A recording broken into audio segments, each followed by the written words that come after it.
Hey, you can update software of your Galaxy Buds FE, but only when you are using the Samsung smartphone. So when you're connected with the Samsung smartphone, you have to go to the settings, then go to the connections, open the Bluetooth, and when you are connected with the Buds FE, click on the settings icon, then scroll down and move into the Open Galaxy Wearable application.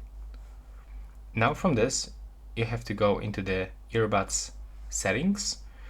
Then you will have to scroll down all the way down and go into the earbuds software update.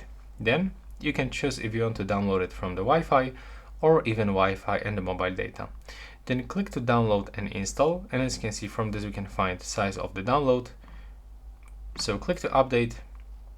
Now you have to just wait for it, and after this time, after you will hit the 100%, and after this update will be transferred straight into your Buds, you will be able to use it. That's actually the remaining time around 2 minutes. After this, you can just restart Bluetooth on your smartphone, close this case and open it one more time.